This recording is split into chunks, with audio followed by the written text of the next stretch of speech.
मेघमाଳରେ ଶୀଘ୍ର ଆସୁଥିବା ଆମ୍ଭମାନଙ୍କ ପ୍ରଭୁ ଯୀଶୁଖ୍ରୀଷ୍ଟଙ୍କର ଅତି ପବିତ୍ର ଓ ବହୁମୂଲ୍ୟ ନାମରେ ଆପଣ ସମସ୍ତଙ୍କୁ ଆଉ ଏକ ନୂଆ ପ୍ରସଙ୍ଗରେ ପୁନର୍ବାର ମୁଁ ସ୍ୱାଗତ କରେ। ପ୍ରଭୁଙ୍କର ମହାନ ନାମର ଗୌରବ ହେଉ କି ପରମେଶ୍ୱର ଆମ୍ଭମାନଙ୍କୁ ପ୍ରେମ କରୁଥିବାରୁ ଆଉ ଏକ ସୁନ୍ଦର ସୁଯୋଗ ଆମ୍ଭମାନଙ୍କ ଜୀବନରେ ସେ ଯୋଗ କରିଛନ୍ତି।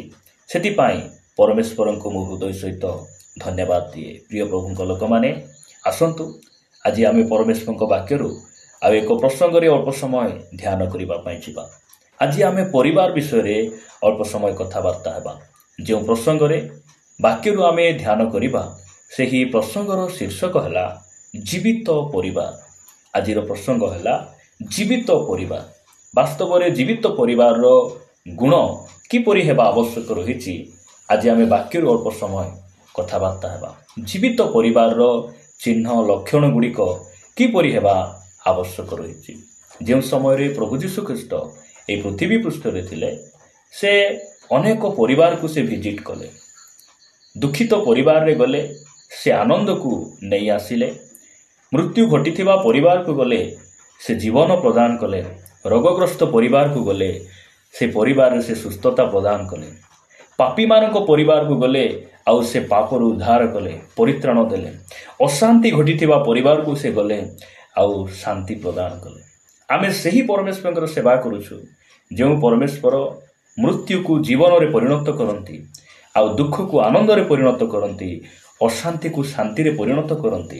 ଆମେ ସେହି ପରମେଶ୍ୱରଙ୍କର ସେବା କରୁଛୁ। ଦିନେ ମାର୍ଥା ଆଉ ମରିୟମଙ୍କ ପରିବାରରେ ଯୀଶୁଖ୍ରୀଷ୍ଟ ଗଲେ। ତାଙ୍କ ପରିବାରରେ ତାଙ୍କ ଭାଇ ଲାଜରଙ୍କର ମୃତ୍ୟୁ ଘଟିଥିଲା।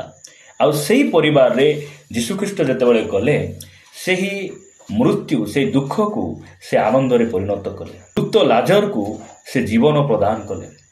ଦିନେ ଜାଇରସଙ୍କ ପରିବାରକୁ ଗଲେ। ଜାଇରସଙ୍କର 12 ବର୍ଷର କନ୍ୟା ସେ ମୃତ୍ୟୁବରଣ କରିଥିଲେ। ଯେତେବେଳେ ତାଙ୍କ ପରିବାରରେ ସେ ଯାଉଛନ୍ତି, ଲୋକମାନେ ରୋଦନ କରୁଥିଲେ, ଛାତିରେ ମାରି ହୋଇ ସେମାନେ ବିଳାପ କରୁଥିଲେ। ଆଉ ସେହି ସ୍ଥାନରେ ସେହି ମୃତ ବାଳିକାକୁ ସେ ଜୀବନ ପ୍ରଦାନ କଲେ। ଆଜି ଆମେ ବାକ୍ୟରୁ ଦେଖିବା ଯେ ଜୀବିତ ପରିବାର, ଆମ ପରିବାର ମଧ୍ୟ ଆମେ ଜୀବିତ ଅବସ୍ଥାରେ ନଥିଲୁ, ଆମେ ମୃତ ଅବସ୍ଥାରେ ଥିଲୁ। ଆମେ ସେହି ଲାଜରଙ୍କ ପରି ଶାରୀରିକ ଭାବରେ ଆମେ ମୃତ ନଥିଲୁ। ଜାଇରସଙ୍କ କନ୍ୟା ଭଳି ଆମେ ଶାରୀରିକ ଭାବରେ ମୃତ ନଥିଲୁ, କିନ୍ତୁ ଆମେ ପାପରେ ମୃତ ଥିଲୁ, ଅପରାଧରେ ମୃତ ଥିଲୁ। ଆଉ ଏହିପରି ପାପରେ ଅପରାଧରେ ମୃତ ହେଲେ ମଧ୍ୟ ପାଉଲଙ୍କର ଲେଖା ଅନୁସାରେ ଦୟା ସାଗର ଈଶ୍ୱର ସେ ଆମ୍ଭମାନଙ୍କୁ କ'ଣ କଲେ? ତାହାଙ୍କ ମହାପ୍ରେମରେ ସେ ଆମକୁ ପ୍ରେମ କଲେ, ଆଉ ତାହାଙ୍କର ପୁତ୍ର ଯୀଶୁଖ୍ରୀଷ୍ଟଙ୍କ ଠାରେ ଆମକୁ ସେ ସଜୀବ କରିଛନ୍ତି। ତାହାଙ୍କ ନାମର ଗୌରବ ହେଉ। ପ୍ରିୟମାନେ, ଜୀବିତ ପରିବାରର ଗୁଣ କିପରି ହେବା ଆବଶ୍ୟକ ରହିଛି। ଆଜି ଆମେ ଜୀବିତ ଅଟୁ। ଆମେ ମୃତ ଥିଲୁ, ମାତ୍ର ଯେବେ ଯୀଶୁଖ୍ରୀଷ୍ଟ ଆମ ପରିବାରକୁ ଆସିଲେ, ଆପଣଙ୍କ ପରିବାରରେ ଯେବେ ପ୍ରଭୁ ଆସିଲେ, ଆମକୁ ସେ ଜୀବନ ପ୍ରଦାନ କଲେ। ମୃତ ଅବସ୍ଥାରୁ, ଅନ୍ଧକାରରୁ ସେ ଆମକୁ ବାହାର କରି ସେ ଜୀବନରେ ସେ ଆମକୁ କ'ଣ କଲେ? ପ୍ରବେଶ କରାଇଲେ। ଆମେ ବାକ୍ୟରୁ କଥାବାର୍ତ୍ତା ହେବା ଯେ ଜୀବିତ ପରିବାରର ଗୁଣ ଗୁଡ଼ିକ କିପରି ହେବା ଆବଶ୍ୟକ ରହିଛି। ମୋ ସହିତ ଆପଣମାନେ ଉପଦେଶକ 7 ଅଧ୍ୟାୟକୁ ଆସିବେ। ଉପଦେଶକ 7 ଅଧ୍ୟାୟ 2 ପଦ ମୁଁ ଆମ ସମସ୍ତଙ୍କ ନିମନ୍ତେ ପଢ଼ିବା ପାଇଁ ଚାହେଁ। ଲେଖାଯାଏ, ଭୋଜ ଗୃହକୁ ଯିବାଠାରୁ ବିଳାପ ଗୃହକୁ ଯିବା ଭଲ, କାରଣ ତାହା ସମୁଦାୟ ମନୁଷ୍ୟର ଶେଷ ଗତି ଓ ଜୀବିତ ଲୋକ ତହିଁରେ ମନୋଯୋଗ କରିବ। ପ୍ରଭୁଙ୍କ ନାମର ଗୌରବ ହେଉ। ଏ ସ୍ଥାନରେ ଆମେ ଦେଖୁଛୁ ଯେ ଭୋଜ ଗୃହକୁ ଯିବାଠାରୁ ବିଳାପ ଗୃହକୁ ଯିବାଟା ଭଲ। ଅନେକ ସମୟରେ ଆମେ ଦେଖୁ ଯେ ଅନେକ ଭାଇ ଭଉଣୀମାନେ, ସେମାନେ ଯେଉଁ ପରିବାରରେ ଦୁଃଖ ଘଟିଛି, ଯେଉଁ ପରିବାରରେ ମୃତ୍ୟୁବରଣ କରିଛନ୍ତି, ସେହି ସ୍ଥାନରେ ନ ଯାଇ ଅନେକ ସମୟରେ ବାହାଘରକୁ ସେମାନେ ଧାଇଁ ପଳାନ୍ତି। ଅନେକ ଭାଇ ଭଉଣୀମାନେ ଯେତେବେଳେ ଆରାଧନାର ଦିନ ଥିବ, ରବିବାର ଉପାସନା ଥିବ, ସେହିଦିନ ସେମାନେ କେଉଁ ଗୋଟେ ବାହାଘର, ଅନ୍ୟ କୌଣସି ଭୋଜି ପର୍ବପର୍ବାଣୀରେ ସେମାନେ ବୁଲି ଯାଆନ୍ତି। କାହିଁକି ଏ ପ୍ରକାର ହୁଏ? କାରଣ ଏମାନେ ଜୀବିତ ଲୋକମାନେ ନୁହନ୍ତି, ଜୀବିତ ପରିବାର ନୁହନ୍ତି। ଯଦି ଜୀବିତ ପରିବାର ହେଇଥାନ୍ତେ, ଭଲ ଆଉ ମନ୍ଦ ବିଷୟକୁ ଜାଣିଥାନ୍ତେ। ଆମେ ଏହି ସ୍ଥାନରେ ଦେଖୁଛୁ ଯେ ଭୋଜ ଗୃହକୁ ଯିବାଠାରୁ ବିଳାପ ଗୃହକୁ ଯିବା ଭଲ। ଆଉ ଏଇ କଥା କିଏ ଜାଣେ? ଶେଷରେ ଲେଖାଯାଏ, ଜୀବିତ ଲୋକ ତହିଁରେ ମନୋଯୋଗ କରିବ। ପ୍ରଭୁଙ୍କ ନାମର ସ୍ତୁତି ହେଉ, ତାହାଙ୍କ ନାମର ଗୌରବ ହେଉ। ଆମେ ଜୀବିତ ପରିବାର, ଆମେ ଏଇସବୁ ବିଷୟକୁ ଆମେ ଜାଣିବା ଆବଶ୍ୟକ ରହିଛି। ଆପଣ ଯେତେବେଳେ ନଦୀରେ ଆପଣ ଦେଖିବେ, ଯେତେବେଳେ ନଦୀ ପାଣି ଯାଉଛି, କେତେକ ମାଛ ପାଣି ଯୁଆଡ଼େ ଯାଉଥିବ ସେପଟେ କେତେକ ମାଛ ଯାଉଥିବେ, ଆଉ କେତେକ ମାଛ ପାଣି ଯୁଆଡ଼େ ଯାଉଛି ସେପଟେ ସେମାନେ ଯିବେ ନାହିଁ, ସେମାନେ ଉପରକୁ ଚଢ଼ିବେ। ପାଣି ଯୁଆଡ଼େ ଗଲେ ସିଆଡ଼େ କେଉଁ ମାଛମାନେ ଯିବେ? ମରିଥିବା ମାଛ, ମୃତ୍ୟୁବରଣ କରିଥିବା ମାଛ ପାଣି ଯୁଆଡ଼େ ଯାଉଛି ସିଆଡ଼େ ସେମାନେ ଯିବେ। କିନ୍ତୁ ଜୀବିତ ମାଛ ପାଣି ଯେତେ ଜୋରରେ ତଳକୁ ଯାଉନା କାହିଁକି, ସେମାନେ ପାଣିକୁ ଦିଭାଗ କରି ଦିଫାଳ କରି ସେମାନେ ଉପରକୁ ଯିବେ। ପ୍ରିୟ ଭାଇ ଭଉଣୀମାନେ, ପ୍ରଭୁ ଆମମାନଙ୍କୁ ଅନୁଗ୍ରହ କରନ୍ତୁ। ଆମେ ଜୀବିତ ପରିବାର ହେଇଛୁ, ସେଥିପାଇଁ ଜଗତ ଯୁଆଡ଼େ ଯାଉଛି ଆମେ ସିଆଡ଼େ ଯାଉନାହୁଁ। ସମାଜ ଯୁଆଡ଼େ ଚାଲୁଛି ସିଆଡ଼େ ଆମେ ଚାଲୁନାହୁଁ। ପରମ୍ପରାରେ ଆମେ ନାହୁଁ। ଆଜି ଆମେ ପରମ୍ପରାରୁ ବାହାରିଛୁ, ଜଗତରୁ ବାହାରିଛୁ। କେମିତି ବାହାରିଲୁ? ଯୀଶୁଖ୍ରୀଷ୍ଟ ଆମମାନଙ୍କ ଜୀବନରେ ଆସିଲେ। ମୁଁ ଆପଣମାନଙ୍କୁ କହିବା ପାଇଁ ଚାହେଁ, ଯଦି ଆପଣ ଖ୍ରୀଷ୍ଟଙ୍କ ପରିବାର, ଆପଣ ଖ୍ରୀଷ୍ଟଙ୍କୁ ଗ୍ରହଣ କରିଛନ୍ତି, ଆପଣ ବାକ୍ୟ ପଢ଼ୁଛନ୍ତି, ଆପଣ ଜଣେ ବିଶ୍ୱାସୀ ଅଟନ୍ତି, ଆପଣ କି ଖ୍ରୀଷ୍ଟଙ୍କ ବାକ୍ୟ ଅନୁସାରେ ଆପଣ ବଞ୍ଚୁଛନ୍ତି? ଆପଣ ଭଲ ଆଉ ମନ୍ଦ ବିଷୟ ଆପଣ ଜାଣୁଛନ୍ତି?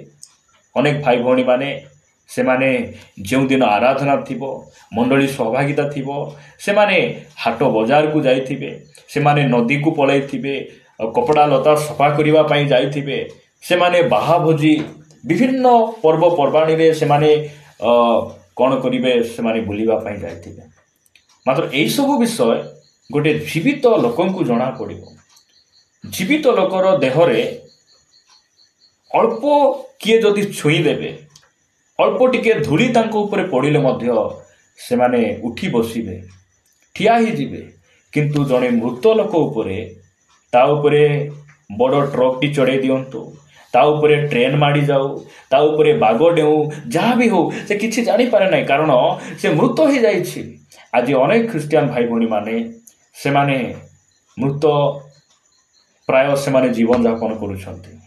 ମୃତ୍ୟୁବରଣ କଲା ପରେ ସେମାନଙ୍କର ଜୀବନଯାପନ ସହଭାଗିତା ମିସ୍ କଲେ ମଧ୍ୟ ସେମାନଙ୍କୁ ଭଲ ଲାଗୁଛି।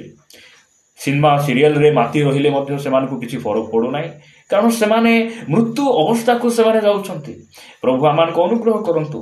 ଯଦି ଆମେ ଜୀବିତ ପରିବାର, ଏଇଟାକୁ ଆମେ ମନୋଯୋଗ କରିବାର ଅଛି ଯେ ସହଭାଗିତା ମିସ୍ କରିବା ଦ୍ୱାରା ମୋର କ'ଣ କ୍ଷତି ହେଲା, ତାହା ଜଣେ ଜୀବିତ ପରିବାର ଜାଣିପାରିବ। ପ୍ରିୟ ପ୍ରଭୁଙ୍କ ଲୋକମାନେ, ପ୍ରଭୁ ଆମମାନଙ୍କୁ ଅନୁଗ୍ରହ କରନ୍ତୁ। ମୁଁ ଆଉ ଏକ ବାକ୍ୟ ଆପଣମାନଙ୍କ ନିକଟରେ ପଢ଼ିବା ପାଇଁ ଚାହେଁ। ମୋ ସହିତ ଆପଣମାନେ 119 ଗୀତକୁ ଆସିବେ। 119 ଗୀତ 175 ପଦରେ ଏ ପ୍ରକାର ଲେଖାଯାଏ, ମୋହର ପ୍ରାଣ ଜୀବିତ ଥାଉ, ତହିଁରେ ତାହା ତୁମ୍ଭର ପ୍ରଶଂସା କରିବ, ଓ ତୁମ୍ଭର ଶାସନ ସକଳ ମୋହର ସାହାଯ୍ୟ କରୁ। ପ୍ରଭୁଙ୍କ ନାମର ସ୍ତୁତି ହେଉ। ଏହି ସ୍ଥାନ ଲେଖାଯାଏ ଯେ ମୋହର ପ୍ରାଣ ଜୀବିତ ଥାଉ, ତହିଁରେ ତାହା ତୁମ୍ଭର ପ୍ରଶଂସା କରିବ।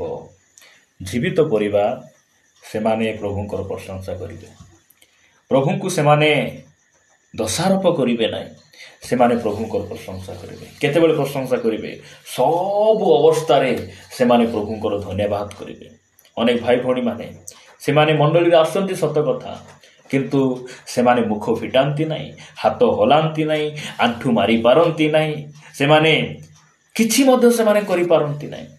ଏହି ସବୁ ବିଷୟ ଦେଖିଲେ ଲାଗେ ଏହି ଭାଇ ଭଉଣୀମାନେ, ଏହି ପରିବାର ଲୋକମାନେ ଜୀବିତ ଅବସ୍ଥାରେ ନାହାନ୍ତି। ଯଦି ଜୀବିତ ଥାନ୍ତେ ମୁଖ ଫିଟାଇ ପ୍ରଭୁଙ୍କର ଗୌରବ କରିପାରିଥାନ୍ତେ, ଯଦି ଜୀବିତ ଥାନ୍ତେ ଭଲରେ ତାଳି ମାରିଥାନ୍ତେ, ଯଦି ଜୀବିତ ଥାନ୍ତେ ପ୍ରଭୁଙ୍କ ନିମନ୍ତେ ସେମାନେ ଆଣ୍ଠୁ ମାରିଥାନ୍ତେ। ଦେଖିଲେ ଦୁଃଖ ଲାଗେ। ପ୍ରିୟ ପ୍ରଭୁଙ୍କ ଲୋକମାନେ, ଏଇସବୁ କଥା ହେଇପାରେ ଆପଣଙ୍କୁ ପସନ୍ଦ ଲାଗିନପାରେ, ଆପଣଙ୍କୁ ଭଲ ଲାଗିନପାରେ। ମୁଁ ଆପଣମାନଙ୍କର ମନୋରଞ୍ଜନ ନିମନ୍ତେ, ଆପଣମାନଙ୍କୁ ଖୁସି କରାଇବା ପାଇଁ, ଆପଣମାନଙ୍କୁ ଭଲ ଲାଗୁ, ସେଥିପାଇଁ ମୁଁ ଏହି ବାକ୍ୟ ଗୁଡ଼ିକୁ ପ୍ରସ୍ତୁତ କରୁନାହିଁ। ଆମେ ଯେପରି ସତ୍ୟକୁ ଜାଣିବା, ଆମର ପରିବାର ଜୀବିତ ପରିବାର ହେବା ଆବଶ୍ୟକ ରହିଛି। ଆଜି ଅନେକ ପରିବାର ଜୀବିତ ଅବସ୍ଥାରେ ନାହିଁ, ମୃତ ଅବସ୍ଥାରେ ସେମାନେ ଗତି କରୁଛନ୍ତି। ସେଥିପାଇଁ ବାକ୍ୟ କହେ ଯେ ଭୋଗ ଅବିଳାସରେ ଯେଉଁମାନେ ଆସକ୍ତ, ସେମାନେ ଜୀବିତ ଥିଲେ ହିଁ ମୃତ ଅଟନ୍ତି। ଆମେ ଜୀବିତ ଥାଇ ମଧ୍ୟ ମୃତ ଥିଲୁ। ଧନ୍ୟ ସେ ପରମେଶ୍ୱର, ଆମକୁ ସେ ବାଛିଲେ, ଆମକୁ ଡାକିଲେ, ଆମ ପରିବାରରେ ଆସିଲେ, ଆଉ ଜୀବନ ପ୍ରଦାନ କଲେ। ତାହାଙ୍କ ନାମର ଗୌରବ ହେଉ। ए प्रकार अनेक कथा वाक्य रही। गोटे कथा आम जाना जीवित लोक कौटी मनोयोग कर कौटा भल कौटा मंद से बारी पार। जीवित लोक प्रभुंकर प्रशंसा केवल मुखरे कर नुहे, प्रभुंकर गौरव उद्देश्य से बंचिब, प्रभुंकर महिमार कारण हेब, प्रशंसार कारण हेब से परिवार। प्रभु आम को वाक्य दे प्रचुर भाव में आशीर्वाद करंतु। आमेन। आसंतु पदे प्रार्थना करबा। प्रेमिक स्वर्गीय पिता, मु तुमको धन्यवाद दिए बापा, आम परिवार को तुम्हें जीवन प्रदान करिछ, तुम्हें आम परिवार को जीवित परिवार करिछ। धन्यवाद पिता, तुमर गौरव करे बापा। जो माने आज प्रभु मृत अवस्था अच्छी, तुम्हें से कथा हो, आमे प्रभु तुमरी गौरव प्रशंसार कारण हेबु, भल आ मंद विषय को आम जानबू। समाज जुआड़े जाऊँगी सियाड़े न जाई, परंपरा जुआड़े जाऊँगी सियाड़े न जाई, जगत जुआड़े जाऊँगी सियाड़े न जाई, आम तुम पछरे चली पारिबु। तुम्हें दया कर। प्रार्थना प्रिय प्रभु यीशु नाम मागुछु, आमेन। प्रभुंकर गौरव हो। पुनर्बार समस्त को नमस्कार। प्रभु समस्त को प्रचुर भाव में आशीर्वाद करंतु।